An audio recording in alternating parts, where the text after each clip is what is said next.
साले तू फिर से आ गया यहाँ पर मुंह उठाकर।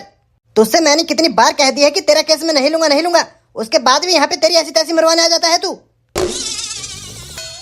वकील साहब ऐसे ऐसे मत बोलिए आप, मैं आपके पास उम्मीद लेकर आया हूँ। आपका तो काम है अन्याय को न्याय दिलाना, तो आप मेरा केस क्यों नहीं दर्ज कर रहे हैं अपनी फाइल में? वकील साहब मुझे न्याय दिलाइए। मेरी सास के बहुत देर हो गई है, इतने यहाँ पे खड़े होके बोलते हुए। चुप करके चला जाए यहाँ से, वरना ईंट उठा के मुंह पे मार दूंगा। फटी गांड किसी शक्ल में लेके आ जाएगा यहाँ पे। अगर मैंने तेरे केस को दर्ज कर लिया ना, तो जज साहब के सामने मेरी बेइज्जती हो जाएगी। ऐसे मत बोलिए वकील साहब। अरे मैं आपके पास एक उम्मीद लेकर आता हूँ वकील साहब कि मुझे न्याय मिलेगा, न्याय मिलेगा, पर आप तो मेरा केस दर्ज ही नहीं कर रहे हैं वकील साहब। क्या मेरा कोई हक नहीं है कि वकील साहब मुझे न्याय मिले? तेरी सास की टांगे उठाऊं साले, यहाँ पे खड़ा होकर ड्रामे चौध रहे। चुप करके चला जाए यहाँ से, मैं तेरा कोई केस दर्ज नहीं करूंगा।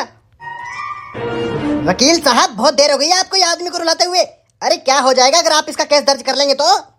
या बेचारे को भी इंसाफ मिल जाएगा। अगर ये आपके पास बार बार आ रहा है तो कोई बड़ी ही प्रॉब्लम होगी ना, या को केस दर्ज कर लो। आप वकील हैं, आपका काम है केस दर्ज करना, आगे की आगे देखी जाएगी। या आदमी को इंसाफ मिलेगा या ना मिलेगा, पहले कम से कम या को केस तो दर्ज करो। ओहो तुझको तो बड़ी दया आ रही है ये आदमी पे। या को केस दर्ज कर लूं मैं? नहीं करता मैं या को केस दर्ज। और साले अगर तूने 3-5 करी ना तो तेरा भी केस दर्ज नहीं होगा। मुन्नी लाल जी आप बहुत गलत कर रहे हैं, आप वकील होने का गलत फायदा उठा रहे हैं। अरे क्या हुआ अगर आज आप वकील बन गए हैं तो? अरे हम गरीब हैं इसीलिए तो हम आपके पास आते हैं, और हमारे आसपास कोई अच्छा वकील नहीं है, वरना हम आपके पास कभी नहीं आते। अरे आपका तो काम है हमें न्याय दिलाना, पर आप हमें दबाने की कोशिश कर रहे हैं। मुन्नी लाल जी हमारी बात को याद रखना, आप गरीब आदमी को दबा सकते हो पर गरीब आदमी की आवाज को नहीं दबा सकते हो। मैं भी तो देखूं आप यह आदमी का केस कैसे दर्ज ना करेंगे। यह आदमी को न्याय तो आपको दिलाना ही होगा। ना मिलेगा, ना तो यह आदमी को कोई इंसाफ मिलेगा, और ना ही यह आदमी का कोई मेरी फाइल में केस दर्ज होगा। बस बात खत्म। और हम भी आज आपकी दुकान के बाहर से नहीं हटेंगे। अगर आपने यह आदमी का केस दर्ज नहीं किया ना तो हम आपकी दुकान के बाहर धरना देकर बैठ जाएंगे। साले चमगादड़ की गांड, यो आदमी तो है ही मूर्ख, यहाँ के पीछे तू भी मूर्ख बने जा रहे है।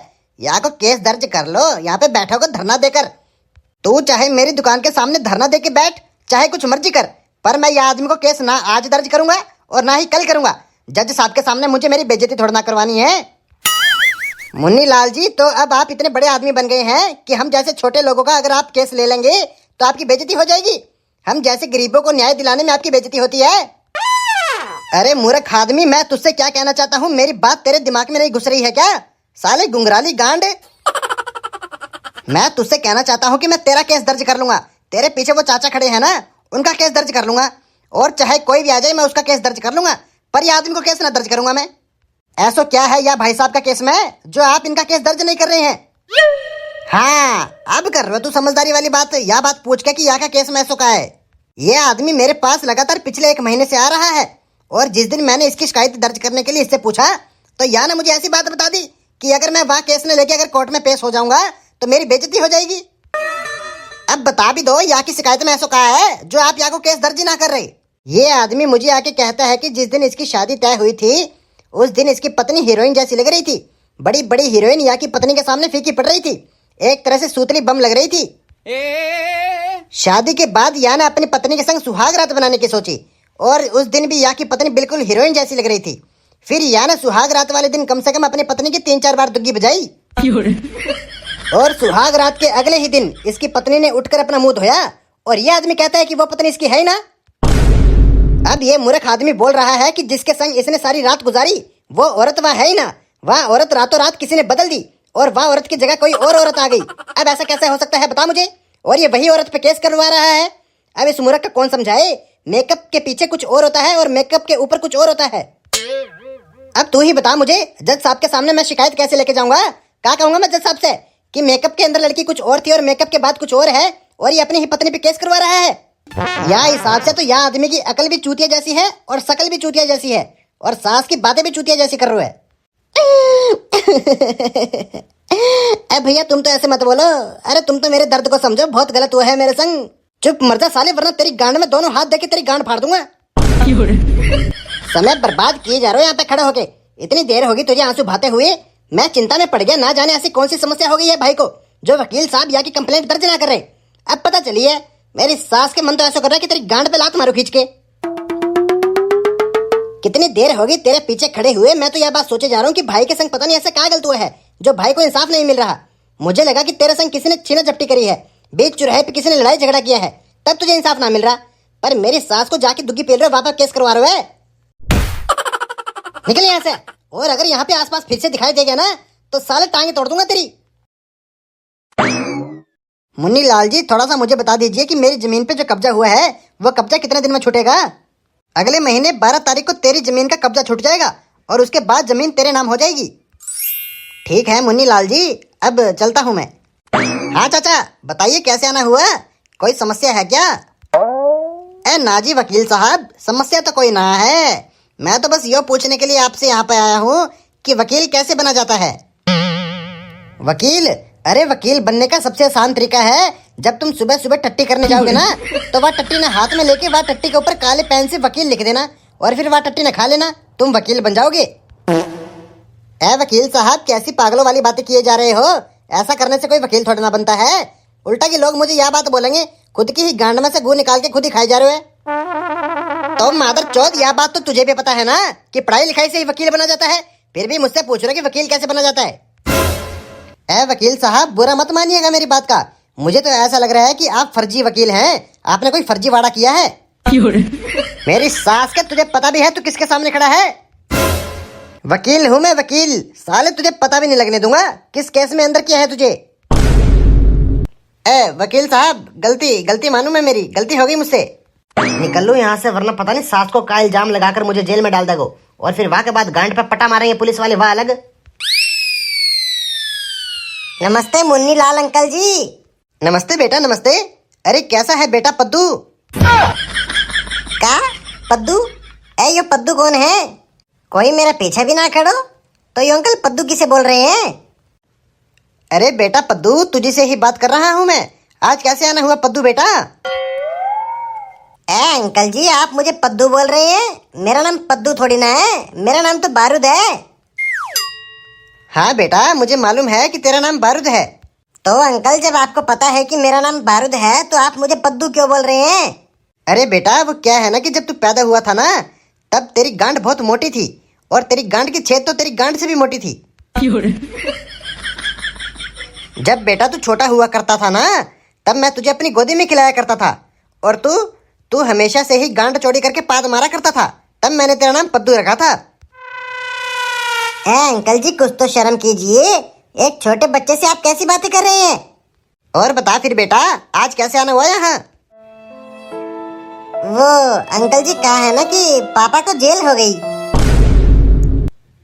क्या कहा तूने? तेरे पापा को जेल हो गई? धर्मा को जेल हो गई? अरे पर कैसे?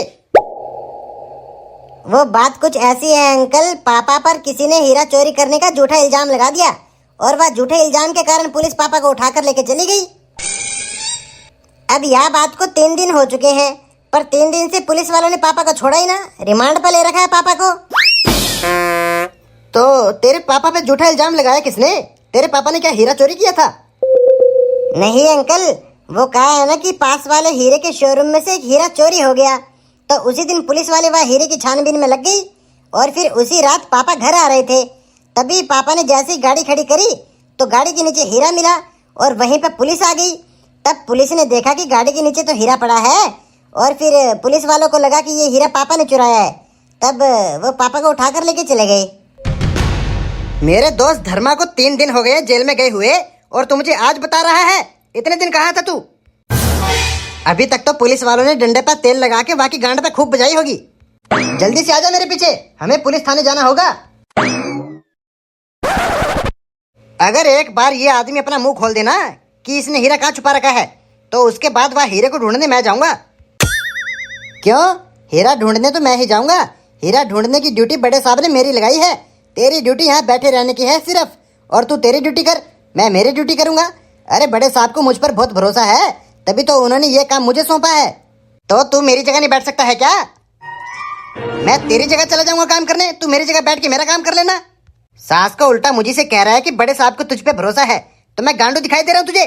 बड़े साहब को मुझ पे भरोसा है तभी तो मुझे यहाँ बिठा रखा है, पर हीरा ढूंढने तो मैं ही जाऊंगा, तू मेरा काम संभालेगा। मेरा काम मुझे कैसे करना है मुझे अच्छी तरीके से पता है। तू तेरा काम कर, मैं मेरा काम करूंगा। हाँ जी, कौन है आप और पुलिस स्टेशन कैसे आना हुआ? हम यहाँ पर बात करने आए हैं। तुम्हारे बड़े साहब कहाँ है? बड़े साहब के पास अभी टाइम नहीं है। बड़े साहब किसी की मरम्मत करने में बिजी हैं। ये तो बड़ी शर्म वाली बात है। तुम्हारे बड़े साहब पुलिस का काम धंधा छोड़कर मिस्त्री मजदूरी का काम कर रहे हैं। साले 2 कौड़ी के गंजे लोड़े। तेरी इतनी हिम्मत, तुझे पता भी है ना तू कहाँ खड़ा होकर बात कर रहा है? ज्यादा देर ना लगेगी, साले को अंदर ले जाकर 2 मिनट में सीधा कर दूंगा। रामखोर, तेरी इतनी हिम्मत, तुझे पता भी है तू किसके सामने बात कर रहा है? तेरे बड़े साहब भी मेरे सामने ऊंची आवाज में बात नहीं करते हैं। जिंदा जिंदा गाड़ दूंगा साले यहीं पे। हाथ लगा एक बार तू मुझे, साले डंडे पे तेल लगा के गांड गांड पर मारूंगा। खुद को समझ रहा है नवाब ज्यादा। साले तेरे जैसा आदमी हमने एक अंदर बांध रखा है, वो भी तेरे जैसी हवा कर रहा था। अब उसकी भी हवा ढीली हो गई है। तू पहले मुझे यह बात बता, तू मुझे जानता भी है कि मैं कौन हूँ? तुझे जान के मुझे करना भी क्या है? मेरा कुछ लगता थोड़ी ना है तू जो तुझे जानूंगा मैं। अरे क्या है, कैसे शोर मचा रखा है? जनाब, ये आदमी पुलिस स्टेशन में आके ऊंची आवाज में बात कर रहा है और कह रहा है कि अपने बड़े साहब को बुला कर लाओ, कोई बात करनी है या को। अब आप ही बताइए, आप ऐसे यार गैर आदमी के लिए फ्री थोड़ी ना बैठे हैं जनाब। अरे आइए आइए मुन्नी लाल जी, कैसे आना हुआ? जनाब, क्या आप इस आदमी को जानते हैं? अरे हाँ हाँ, जानता हूँ, अच्छी तरीके से जानता हूँ। मुन्नी लाल जी हैं, ये वकील हैं, वकील। क्या क्या कहा आपने? वकील हैं ये? अरे हाँ हाँ, सही सुना तुमने, वकील है ये, वकील। वकील साहब राम राम। आइए आइए वकील साहब, कैसे हैं आप? क्यों क्या जनाब, चलता हूँ मैं, कुछ काम याद आ गया मुझे। आइए वकील साहब, खड़े क्यों हैं, बैठिए। आज पुलिस स्टेशन कैसे आना हुआ? अगर कोई बात थी तो आप मुझे बता देते, मैं खुद चला आता आपके पास। अरे नहीं नहीं दरोगा जी, ऐसी कोई बात नहीं है। कभी कभी आपका रिमांड लेने के लिए हमें भी आना पड़ता है। क्या क्या बात कर रहे हैं वकील साहब? हमसे कुछ गलती हुई है क्या? तुमने एक बिजनेसमैन आदमी को गिरफ्तार किया है। पहले मुझे यह बात बताओ, वह आदमी ने ऐसा क्या कर दियो जो तुमने वहां जेल में डाल दिया? वकील साहब, आप वह आदमी की बात कर रहे हैं क्या? जाने हीरा चुराया है, वही कह रहा था कि मैं एक बिजनेसमैन आदमी हूँ। वहाँ की बात कर रहे हो? हाँ सही सुना है तुमने, मैं उसी आदमी की बात कर रहा हूँ जिसपे चोरी का इल्जाम लगा है, पर उसने हीरा चुराया नहीं है। अरे वकील साहब, आपको गलतफहमी हुई है। अरे वही असली चोर, उसने हीरा चुराया है। जब मैं वहां पर छानबीन कर रहा था तो उस आदमी के गाड़ी के नीचे हीरा आया कहां से? वो आदमी तो हीरा चोरी करके अपने घर में जाने ही वाला था, बस वो गाड़ी से उतर रहा था। इतनी देर में मैंने उसे पकड़ लिया और वहां ने मुझे देखते ही हीरा अपनी गाड़ी के नीचे फेंक दिया। अरे मूर्ख आदमी, कैसी बातें कर रहे हो तुम? अरे बिजनेसमैन आदमी है वो, उसे हीरा चुराने की क्या नौबत आ गई बताओ मुझे। मुझे इस आदमी से मिलना है, आइए मेरे पीछे।